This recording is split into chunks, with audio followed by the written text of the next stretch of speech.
હાય દોસ્તો, જય માતાજી, જય શ્રી કૃષ્ણ, જય શ્રી ચુડેલમાં, જય દ્વારકા. તો દોસ્તો, અમારે હવે રોટલી બનાવવાનો સમય થઈ ગયો છે. રોટલી બનાવવાની પછી મારા મમ્મી રહ્યા ને એમને ગરમ ગરમ જમવાનું આપવાનું. આશાબેન હાય કરો, જો હાય કરે. એને ટીવી જોવું બહુ ગમે. પછી અમે મા દીકરી ક્યારેક એવો ફ્રી બેઠા હોય ને ત્યારે અમે ઘરની બહારની બધી વાતો કરતા હોય. બસ કોકની ખોદણી કરતા હોય અમે. કોકની ખોદણી એટલે મીન્સ કે થોડીક મજાક, હસી મજાક કરતા હોઈએ અમે. આ મારા મમ્મી છે. એમના મમ્મીનું નામ તારાબેન ભગવાનદાસ હતું. મારા નાનાનું નામ ભગવાનદાસ હતું. પ્લસ મમ્મી સૌથી વાલું કોણ તમારે? ત્રણે ત્રણ નહીં, ગમે એકને જ કહેવાનું. ના, ત્રણ છે મારે તો. જોયું, કોઈ દિવસ મારો પક્ષ નહીં લે. મારો ભાઈ વધારે વાલો, મારો ભત્રીજો જેનિસ બારોટ એ પણ વાલો, હું પણ વાલી, પણ વધારે નહીં, ઓછી આટલીક જ. તો મને કેટલું ખોટું લાગે. મમ્મી આજ શેનું જમવાનું બનાવ્યું? દૂધી ચણાની દાળ. તારાબેનને ભાવતી? મારા નાનીને દૂધી ચણાની દાળ ભાવતી. તમને? મને ભાવે. ભાત બનાવ્યા. ક્યારેક ક્યારેક અમે મા દીકરી ઝઘડો પણ કરીએ, પણ કેટલી વાર 5 જ મિનિટ, પછી કાંઈ ના હોય. પછી અમે હસી મજાક એટલો કરીએ. અને આજે જે અમારી મા દીકરીની વાત એટલે પ્યારી પ્યારી વાતો, એટલે સારી સારી વાતો, થોડી થોડી વાતો પણ વધારે સારી એમ. ક્યારેક મા દીકરીને આટલું બધું કોકને જ લગાવ હોય, પણ મારી માનું બહુ જ લગાવ છે એમ. મારી મા મારા માટે બધું જ છે. મારો ભાઈ એથી વધારે અને મારો ભત્રીજો એથી વધારે. પણ મારે વ્લોગ બનાવવો છે એટલે આ કહું છું, એવું નહીં. રિયલમાં હકીકતમાં એ જ છે કે મને મારી માં વધારે વાલી છે. મમ્મી તમને કોણ વધારે વાલું? મારા જેન્ય. જો કીધું ને તમને કે જેનિસ જ વાલો છે, હું વાલી નથી. જેન્ય, મારા લાલો. મમ્મી સૌથી વધારે મીઠાઈમાં શું ભાવે તમને? મોહનથાળ. મોહનથાળ ખાઈને પછી ડાયાબિટીસ થાય તો? અને સૌથી વધારે ફરવા જવું ક્યાં ગમે? એ દ્વારકા. દ્વારકા. માંગો 20 આપે 30, જય દ્વારકાધીશ, એને બહુ ગમે છે. પછી મારી માં ચુડેલમાનું મંદિર, એ ગમે, ત્યાં રહેવાનું ગમે. ત્યાં રહેવું ગમે, કારણ કે ત્યાં રહેવાની સુવિધા બહુ સરસ છે. તમે લોકો પણ જાઓ ચુડેલમાના મંદિરે તો ખાવા પીવાની, રહેવાની, ફરવાની બહુ સરસ સુવિધા છે. ખાલી જોત જ છે ત્યાં. અને ત્યાં કોઈ ભૂવા નથી, કોઈ દાણા નથી જોતું. ખાલી જોત ઉપર તમારી મનોકામના કરી શકો. એટલે મારી મમ્મીની ઘણી માનતા સફળ થઈ. મમ્મી કેટલી માનતા સફળ થઈ તમારી? હજી 2 બાકી છે. હજી 2 બાકી. એટલે 2 હજી એની આગળ રાખી જ છે કે તમારે 2 મારી માનતા પૂરી કરવાની. નિસ્વાર્થ. એનો કોઈ મારી માનો સ્વાર્થ નથી. કારણ કે અમે 3 ભાઈ બહેન, 2 ભાઈ બહેન છીએ. એક મારી સિસ્ટર હતી, એક્સપાયર થઈ ગઈ. અમે 2 ભાઈ બહેનને અમારે બધું જ ભગવાને દીધું. મકાન છે, બધું છે, પણ નિસ્વાર્થ માનતા. મારો જેનિસ એટલે મારો ભત્રીજો 10મામાં છે, બોર્ડની પરીક્ષા અને એક્ઝામ ચાલુ થશે 26 તારીખે, બીજા મહિનામાં. એટલે લગભગ એની જ કોઈ એને માનતા રાખી છે. એ બધું ઠીક મમ્મી.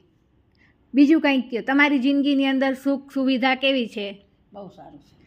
તમને સૌથી વધારે સેવા કોણ કરે છે? મારો ગગો. ગગો એટલે મીન્સ કે દીકરો. અમારી કાઠિયાવાડી લેંગ્વેજ છે એટલે મારી મમ્મી એની ભાષા બોલે છે. 20 વર્ષ અમે કાઠિયાવાડ રહેતા. રાજકોટ મારું મોસાળ છે, નવસારી મારા કાકા પક્ષ, મારા મોટા બાપા રહે છે, ગામડાઓમાં બાયડ રહે છે, મારી સિસ્ટર બધી, મારા અંકલ આંટી તો છે નહીં, પણ એમની 3 દીકરીઓ છે ત્યાં રહે છે. બીજું કંઈક બોલો માં. હવે રોટલી કરતો ખાવ. જો હવે રોટલી કરતો હું ખાઉં, આટલું જ. આઈ માં બીજા વગડાના વાહ. એ મારી માં આશાબેન, એમની મમ્મી તારાબેન ભગવાનદાસ તોલાણી, અને હું એમની દીકરી રેખાબેન રમેશભાઈ બારોટ. મારા ફાધરનું નામ રમેશભાઈ હતું. અને મારા મમ્મી, આ મારું ઘર, આ મારા મમ્મી. આજે વ્લોગમાં આ જ બધી વાતો કરવા મળી. તો હવે મારે રોટલી કરવાનો ટાઈમ થયો છે, તો હવે અમે રોટલી બનાવશું. કારણ કે મારો ભત્રીજો આવશે 11 વાગે, તો રોટલી બનાવવાનું છે. રોટલી બની જાય પછી થોડુંક હું ખાઈશ, ભૂખ લાગી છે તો. તો દોસ્તો આટલી વાત છે, આટલી વાત એટલે મા દીકરીની પ્યારી પ્યારી મીઠી મીઠી વાતો. કે કઈ જગ્યાએ એવું બને છે કે દીકરી સાસરે હોય, પણ હું સાસરે નથી, હું મારા મમ્મીના ઘરે જ રહું છું. કેમ કે મને સાસરે ગમતું નથી.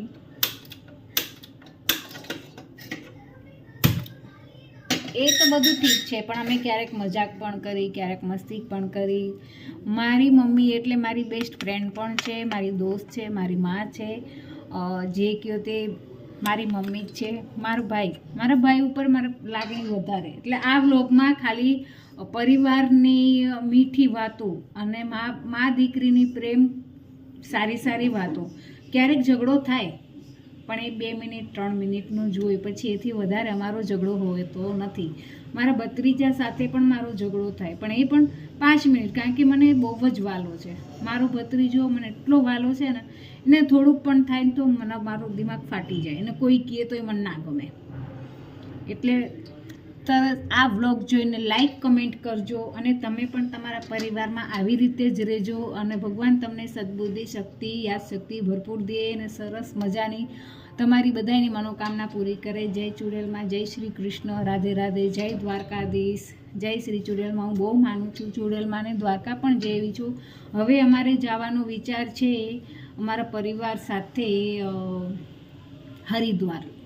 હરિદ્વાર જવું છે, અને કાશી, 2 જગ્યાએ જવું છે અમારે. એ અમારી મનોકામના મારી માં પૂરી કરશે, અને અમે જાશું, જરૂરથી જઈશ. એટલે નાના વ્લોગ બનાવીશ, વિડીયો બનાવીશ, બધું બનાવીશ. તો મિત્રો, આ વ્લોગ જોઈને પ્લીઝ તમે પણ આવી રીતે જ પરિવાર સાથે રહ્યો, મનભેદ એવું બધું ના રાખશો, અને પરિવાર એક પકડની જેમ રાખો. 5 આંગળી ભેગી થાય તો મુઠ્ઠી થાય તો કેટલી તાકાત મળે, એ રીતનું રહેતા શીખવાનું, કારણ કે અમે એ રીતે જ રહીએ છીએ. અને પ્લીઝ લાઈક, કમેન્ટ ને સબસ્ક્રાઈબ કરવાનું ના ભૂલશો. અને આ બ્લોગ જોઈને પ્લીઝ મને કમેન્ટમાં લખજો કે તમને અમારી મા દીકરીની મીઠી વાતો કેવી લાગી છે. એથી વધારે હું કંઈ નહીં બોલું. જય દ્વારકાધીશ. માંગો 20 આપે 30.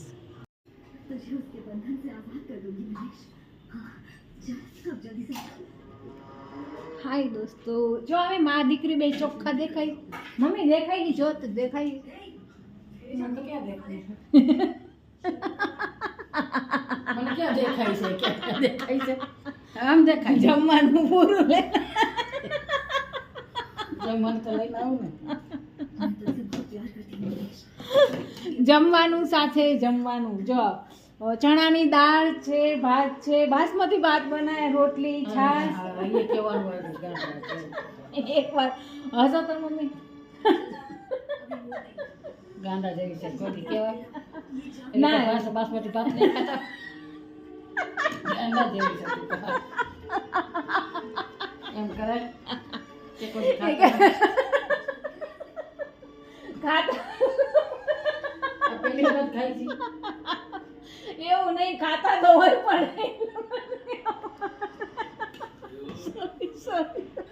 તારે હું કારણ કે જીરા સાથે બાસમતી ખીચડી આવે. ગાંડા જેવી.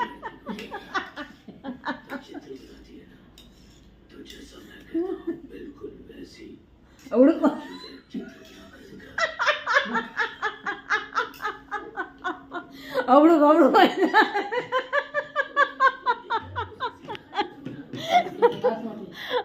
ગબડું જાશે.